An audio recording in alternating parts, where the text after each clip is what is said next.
Merci, bonsoir et merci d'accueillir Jane Birkin. Bonjour, merci.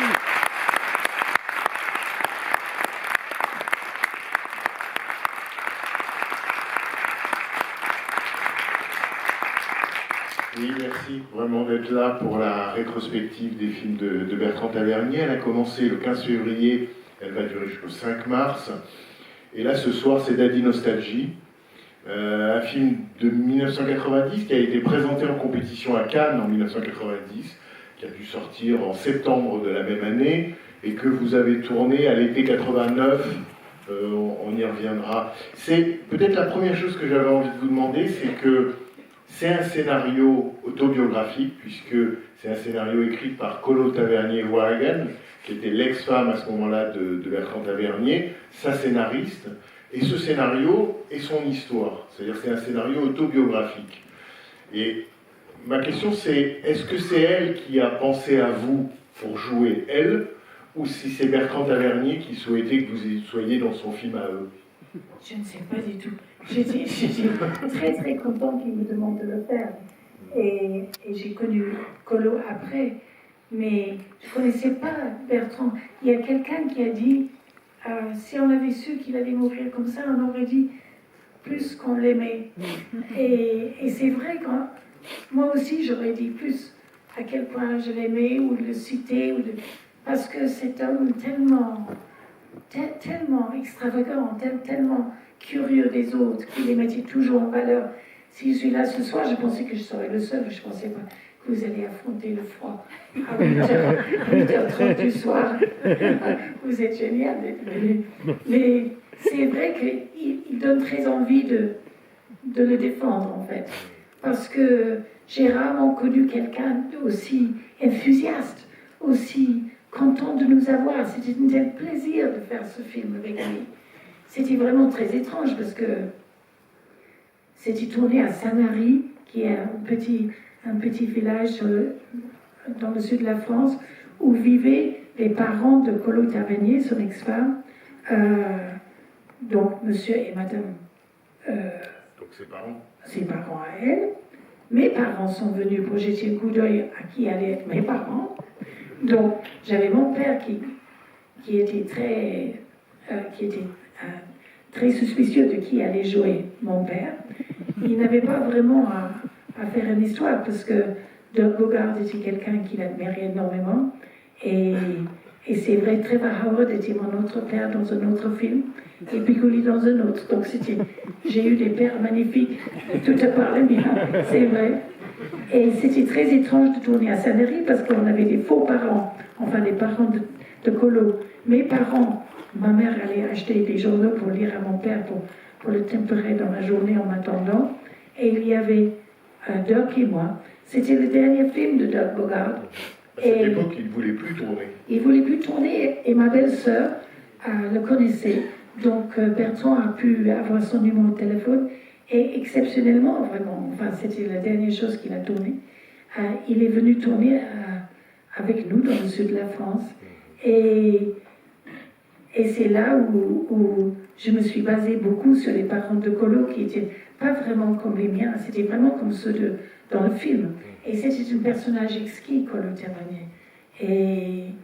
Et Bertrand, voilà, je venais de faire quelques films avec Jacques Doyon, qui était très pointillants, de le rythme avec lequel on dit ces textes qui étaient extraordinairement longs. Moi, j'étais pas un très bon élève non plus, qui fait que parfois c'était aux 90 prises, etc. Enfin, il était connu pour. Après ça, on gagnait les Césars, donc on ne peut pas se plaindre. Mais c'est vrai que Bertrand était content tout de suite.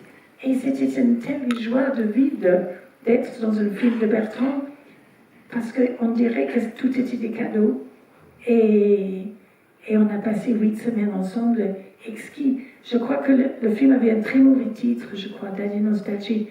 Ne donnait pas très envie, parce qu'on dirait quelque chose d'un peu mièvre, je trouve. En anglais, c'est These Foolish Things, c'est plus joli. C'est la chanson que je chante au début d'ailleurs, qui est un classique, et c'est un peu plus mystérieux, plus léger à la fois, parce que finalement, ce film s'adresse beaucoup aux personnes qui avaient mon âge dans le film, et à 50 ans, on a vraiment la trouille d'avoir un coup de téléphone un jour. Et cet coup de téléphone a sûrement allé venir. Donc c'est vrai qu'on a peut-être... La peur du coup de téléphone vous a pris une mauvaise nouvelle par rapport à vos parents Ah, bien sûr. Donc, après la quarantaine, on commence à avoir peur de ce coup de téléphone, comme on a 50 encore plus. Et je crois qu'avec le titre, les gens avaient peur. Donc, on avait beau faire des émissions de télé en disant en fait, c'est vachement drôle, c'est pas du tout un drame, etc. Toutes les choses qu'on nous a dit de dire. Mais je crois que c'est la nostalgie qui est restée dans l'esprit des gens, peut-être. Oui, peut-être, et Daddy était... Ceci dit, Colo appelait son père Daddy, et puis c'était exquis comme parent, quand même, parce que d'avoir Odette Laure aussi comme mère, c'était tellement inattendu et tellement drôle, et elle a donné un peu de piquant dans cette famille un peu bourgeois. C'était très très bien. Mais... Je voulais juste revenir sur Dirk Bogarde, simplement pour dire, peut-être certains et certaines ne le savent pas, mais c'est vrai que c'est son dernier rôle. Ça a été un des plus grands acteurs britanniques, théâtre et cinéma, depuis l'après-guerre. Il a joué dans les films de Joseph Losey, de Luchino Visconti, d'Alain Resnais. Donc c'est vraiment un immense acteur qui là, accepte de faire encore un film avec vous. Et ce qui est beau aussi dans le film et troublant, c'est qu'il parle un français admirable. Et donc c'est un film français en franco-anglais. Dans mon souvenir, il y a même des moments qui sont sous-titrés entre vous. Ah ça je sais pas, mais il vivait dans le sud de la France en fait, Dirk Bogarde, pendant les dernières 20 ans de sa vie avec son compagnon. Donc il parlait un français parfait. Et il avait aussi eu une carrière tellement fantastique en Italie. Et les Anglais étaient... Il est venu, après ce film-là, il est venu une fois se montrer en public. Et c'était pour le concert que j'ai fait pour Serge Gainsbourg à Londres, un tribute. Il est venu pour expliquer aux Anglais qui j'étais moi. Parce que quelque part, il compathisait avec moi de ne pas être connu dans mon propre pays, ou alors pour des choses très frivoles. Parce que lui, il a fait des comédies un peu frivoles qui s'appelaient Doctor in the House, Doctor at Sea. Et les Anglais continuaient de dire ça, alors qu'il fait quand même Les Damnés, il a fait quand même tous les films de Luchino Visconti. Donc, Mort à Venise. Mort à Venise, bien sûr. Donc c'est vrai qu'il comprenait le tristesse, quelque part, que ça pourrait me procurer de ne pas être connu dans mon propre pays. C'est peut-être pour ça aussi que j'étais tellement content que Bertrand m'a demandé parfois de parler anglais. Ça m'est jamais arrivé, en fait, à part dans le film Dust, où c'était complètement en anglais, mais de me permettre de m'exprimer en anglais aussi. C'est vrai qu'il voulait utiliser ça. Et il voulait que je sois plus gay aussi, parce que j'étais un peu plombée par les films de Doyon, et il voulait que je porte une robe, que je sois un peu plus oh là là, et que je parle un peu l'anglais. Et j'avais l'impression d'être la personne parfaite pour lui. C'est une sensation exquise quand on fait un film, quand on fait n'importe quoi d'ailleurs. Mais vous avez été tellement la bonne personne pour lui que, et je ne dévoile rien en disant ça, mais le rêve qui est raconté au tout début du film est en fait un rêve que vous avez fait vous et que vous lui avez raconté. Absolument, parce que juste avant le film, on était partis avec Jacques Doyon et Lou, qui était tout petit. Et c'est Isabelle Huppert qui a dit à Jacques que c'était formidable de louer une maison c'était où? C'était juste en haut de la Russie. C'est pas du tout l'Ukraine, hein, c'est Finlande, près d'un lac. Très mauvaise idée, je peux vous dire, en août, parce que c'est bourré de moustiques. Je ne voulais pas, ma petite Isabelle. Et en tout cas, un jour, j'ai regardé, ça vous arrive peut-être parfois, on a regardé la télévision et c'était l'école de Fellini. Et cette nuit-là, j'ai rêvé de mon père, que maman et moi poussé dans une brouette et qu'on avait laissé un mot sur la table de la cuisine en disant « sont partis ». Et je courais avec, enfin vous allez voir, mais je courais avec ma mère en poussant cette brouette avec papa dedans, qui était désarticulé comme une sorte de poupée étrange. Et dans la bourrette, on avait mis aussi un arbre, et attaché sur l'arbre, toutes les choses qui étaient si formidables pour mon père, sont les gens d'honneur, voilà les choses qui fait que quand on passait dans les villages, on allait expliquer qui était papa. Et j'ai dit cette rêve à Bertrand, et parce que j'avais appelé ma mère sur l'autoroute en Finlande, parce qu'il y en a des autoroutes, ils sont tous très très similaires. Et j'ai appelé ma mère pour avoir une recette pour un fish pie, parce que j'avais attrapé un brochet, je ne savais pas quoi en faire. Et donc elle m'a donné la recette de la fish pie, elle a parlé de mon père, donc je suppose, de là, plus le cétérique où on était avec les hémaphrodites sur un brancard dans le désert, si je me souviens bien. De là, de pousser mon père dans une bourrette, était une question de secondes. Donc, je vais raconter tout ça à Bertrand, qui lui dit le rêve, je crois. Oui, absolument. Mais c'est peut-être une des caractéristiques de Bertrand Tavernier comme cinéaste, et en particulier dans ce film, c'est une forme de générosité et d'accueil, parce qu'il accueille l'histoire de Colo Tavernier, pour la raconter, son histoire, il accueille votre rêve, et je sais même, et ça se produit assez rarement, il accueille le désir de Doug Bogart, après le tournage. Doug Bogart a une sorte de repentir, et il veut tourner une scène en plus, la scène de la station-service, sans la dévoiler, et c'est très rare que, disons, après tournage, qu'un acteur demande à un cinéaste d'écrire une scène en plus, et avec vous à la station-service, le père et la fille, et où là, Doug Bogart dit des choses qu'il ne dit pas ailleurs dans le film. Mais ce moment-là, vous vous en souvenez de ce retake? Je m'en souviens, oui. Parce qu'en fait, il a été témoin de la mort de son compagnon, qui était un cancer terrifiant de douleur. Et je pense qu'il regrettait de ne l'avoir pas dit, enfin, n'a pas pu le placer quelque part dans ce film. Cette scène qui l'a tellement touché, c'est vrai, il a demandé à Bertrand de tourner. C'est pour ça il a pris une station-service, parce qu'on pouvait le faire n'importe où, parce qu'on était viré de la maison en Seine-Marie, je pense qu'on ne pouvait plus le retourner dans la maison. Et on a fait dans cet endroit un peu neutre. Et oui, tu as raison, absolument, j'avais oublié ça. Il avait quelque chose qu'il voulait exprimer, et étant donné qu'il ne faisait plus de films, c'était son moment pour pouvoir être la personne,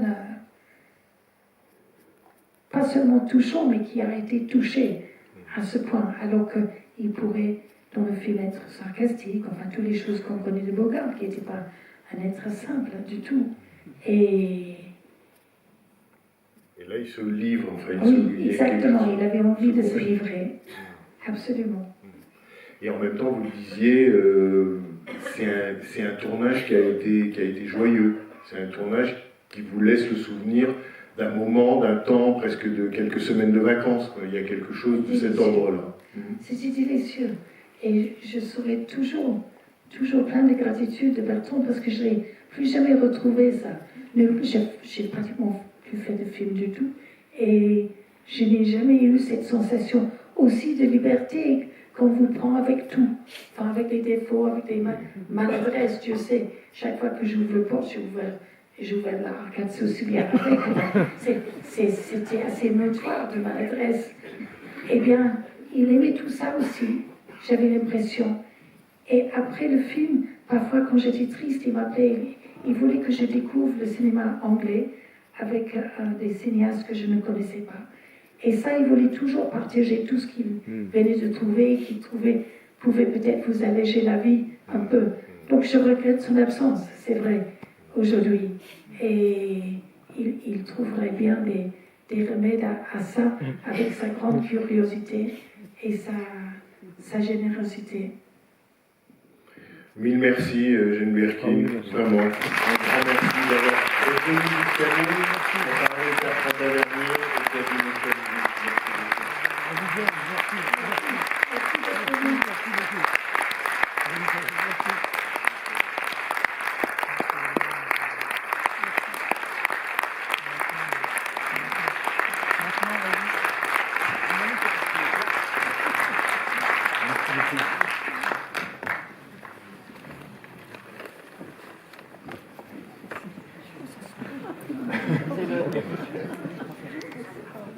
On commence comme ça, la séance ne va pas débuter à l'heure. Là, c'est très beau, sur les... J'ai fait 2 jours avec Bertrand sur les ici. Mais je vais traverser la Ah, page tu as et ça passé, va l'abîmer. je te l'emprunte. Ah oui, elle a raison. Merci, madame. Ben, heureusement, vous m'avez sauvé une vie. Je crois. Je lâche pas. Merci beaucoup, madame. Merci pour la belle personne. Oui. Quelle belle personne. Dans 5 minutes. Hein.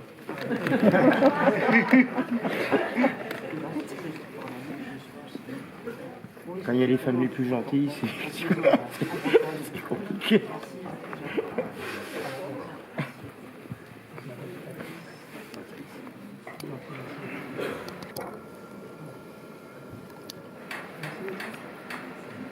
Merci beaucoup. Hein. Bonjour. Maintenant, on fera les photos.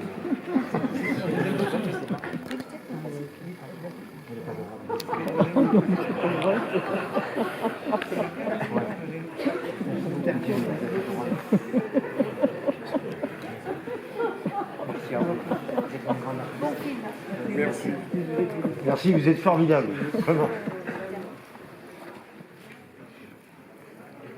Ça, c'est un grand moment, ça. Ça, c'est un très grand moment.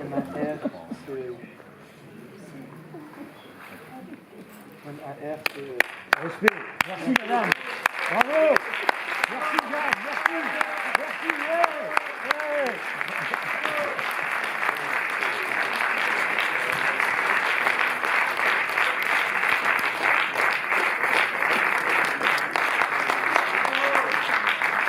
Merci, Bernard. Bravo. Merci. Bravo. Bravo. Merci.